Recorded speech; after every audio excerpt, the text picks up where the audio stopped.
Guys, Mr. Zoomin Park right here. This is him, franchise leader at Amazon Game Studio. He's been here for 4 years. So he's been here even before the beginning of Lost Ark. You can see his roots here. He has some interesting roots coming from a certain other Korean company, Nexon America and Nexon Korea. Interesting. But you can say, you know, he was here during the height of MapleStory. But he was VP of Game Ops, VP of Tech. I'm not sure if this was like... I'm trying to figure out what he actually did there. VP of Tech is very not whatever. Social Game Ops and Game Ops seems like more of like the dated, like the game stuff. But this does not seem like the game stuff. Here's the note that he posted, right? I've recently concluded my tenure at Amazon Games, officially departing as of May. Joining AGS as the first member of the publishing franchise team during the pandemic. I've spent 4 unforgettable years contributing to the publishing business and the service of Lost Ark. So the way that he phrases this, I'm not sure if he was on Lost Ark the entire time, but I mean, Lost Ark was the first game that they really published, right? So it sounds like he was doing Lost Ark this entire time. These experiences stand out even in my over 20 plus years of game publishing career. Despite the challenges, I achieved the second highest record in Steam history and engaged directly with the players. I wish AGS continued success as it evolves into an organization with even greater potential in the gaming industry. Meanwhile, I'm excited to embark on a new journey and looking forward to sharing my next chapter with y'all soon. So I wonder where he's going. I wonder if there's any announcements. I doubt it. Yeah, nobody's announced him going anywhere. He's going Nexon after break. He's not going anywhere. He's just avoiding. I mean, I think he's leaving. He's probably leaving.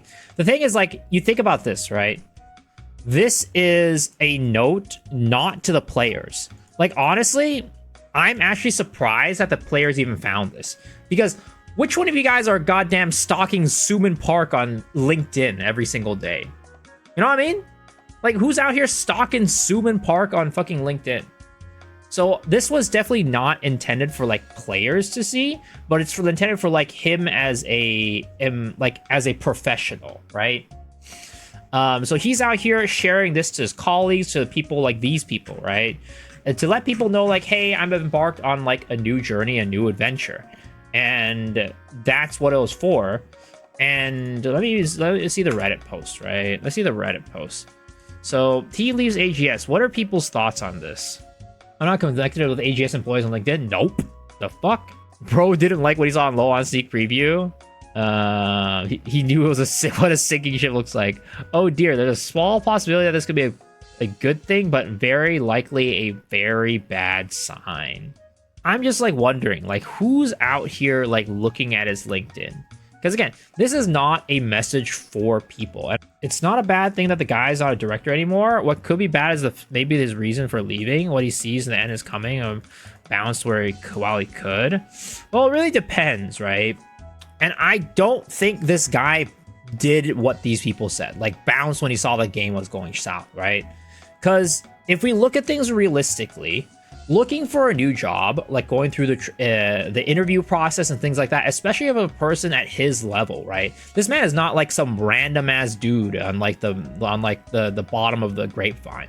This man has been VPs and C levels for a while, so he's an executive.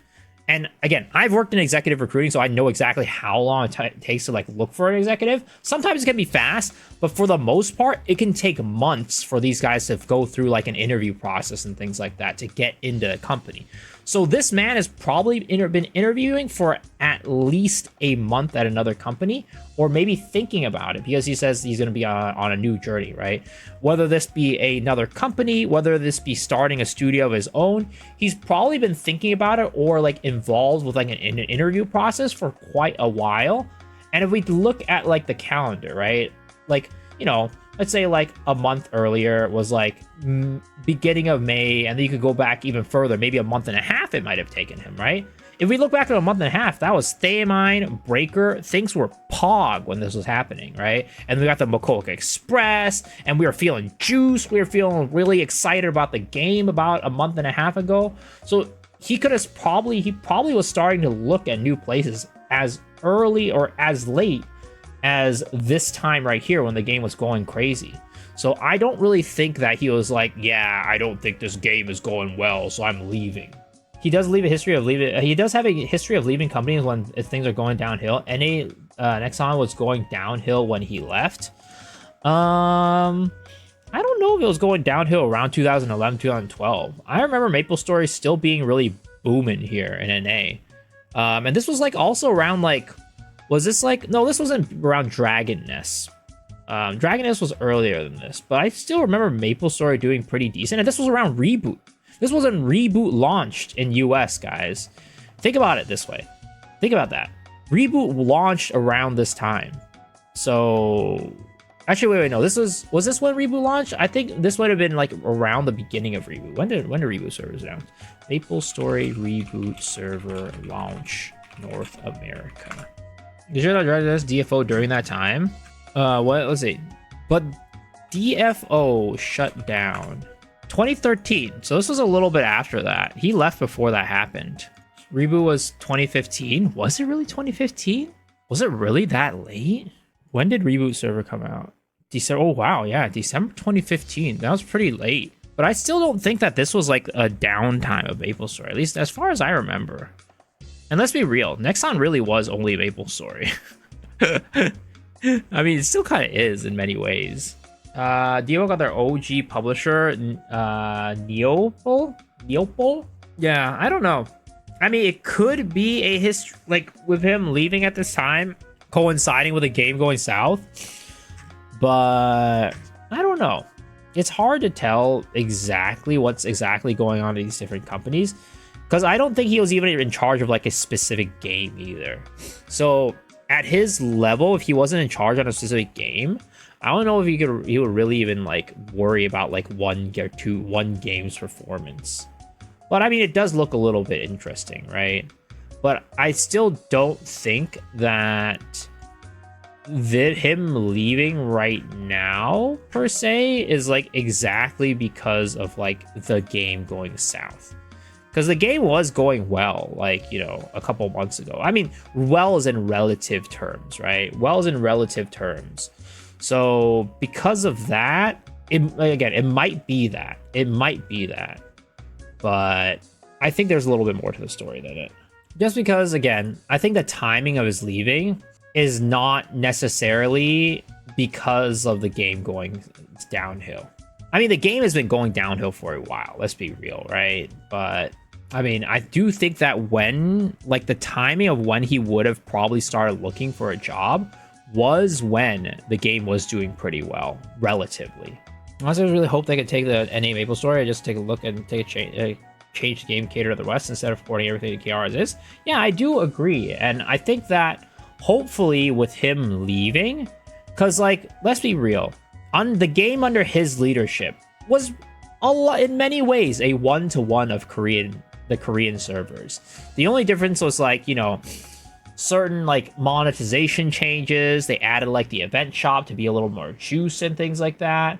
But, like, you know, in reality, like all other things like the systems, the content itself, things like that, it was a pretty much a 1-for-1 from how Korea did it. You know, we got some quality of life quicker and things like that. But I do hope that maybe the next person could really come in and take a look at the game from a higher level and come and, you know, change it in a way where it's catered towards us here in the West rather than just taking it 1-to-1 from Korea. Personally, I think that it could possibly be a good thing that he left. His main focus was rush all of KR content to the West. Now that we're almost basically caught up, it would be nice to see a new person focus on the quality of life for us rather than rushing us to port content to us. Yeah, I'm hoping that if we do have somebody new, they will be able to think about the game a little bit more, like, you know, in depth, and like thinking about what we actually need and want as players. Because like, but then the thing is, like, partly I do think that, especially at the beginning, there was a lot of stuff about like trying to catch us up to KR and a lot of players wanting that. So that is a thing. That is a real thing. At some point that probably changed with all the, you know, vertical progression and things like that coming in, but I do think for the majority of the history of Lost Ark, the players did want to catch up to Korea. I do think so. It's just with like elixirs, with transcendence, with all this recently, it's made it really tough. And like now we're like, whoa, hold up, guys. Let's put our foot on the brakes a little bit. Because maybe I was rushed through the content to catch up with KR. It seems like they're probably still trying to catch up with KR by the beginning of the year, assuming the game's alive. Well, I think we're always going to be about like 2 to 3 months behind with KR. We're never going to be more. We're never going to be like 1-to-1 parity with them.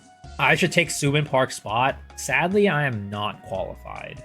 We're going to slow things down, start catering a bit for casuals like myself. I like this game a lot, but it's starting to get hard to keep up with things. I think that it has definitely gotten worse with recent stuff. I think that in the past, it was fine for them to be a little bit more speedy. Granted, it not like too speedy, like at the beginning with Argos, but like I think they were going at a decent pace for a very long time. But just like with all these vertical systems being added in the game, like elixirs, like transcendence, and all this stuff, and the item level push being so tough, like the speed that we're at right now is really tough for us because of that. Maybe generate it and RMT to sold a bunch of Lost Ark gold, so now he's zoomed off with the bag. Hey, yo, we're taking on the next level right here. Oh, I didn't even think about that. Holy. The motherfuckers at the top always jump ship before the rest of the ship sinks like 6 months a year ahead of every corporation that fails. Like, you never know, right? Because it could have even been like he wanted to do things, but Smilegate didn't let him do certain things, so he didn't like that. We just don't know. Like, we don't know who's pulling the strings at the end of the day, right? Because it could be a situation where he wants all these things for the game and thinks it's good for the game, but Smilegate's like, but money. And he's like, guys, you know, like, we need this for the game. Why? We have to do this, or else the game's gonna die. And then over there, like, Mr. Vertical God is sitting there like, how much money is this gonna lose us? You know, that could be the situation. And then he's like, yeah, I'm not happy with this relationship, so I'm jumping ship. It could always be like that. Like, I do think that there's two sides of the coin to this. There's two ways to look at this. But I do think the one thing that is pretty easy to say or easy to see is that, again, the timing of him leaving right now doesn't mean that he's leaving as the game has been going to shit. Because the game, I'd say, has been like really shitting the bed like in the past 2 weeks or so. And I think, honestly, I'm pretty dang sure if he were to start looking for a job, he would have looked for a job maybe about a month to a month and a half ago. At the earliest. Like, he could have been even looking at jobs way before that. Because when I worked in executive recruiting, it could take you up to 6 months to a year for somebody to get placed in a job in the executive position. Many times, it would take up to 3 months for somebody to get placed. So he might have been looking to leave for a while. Likely left out his Maya's huge RSU vest. True, he could have.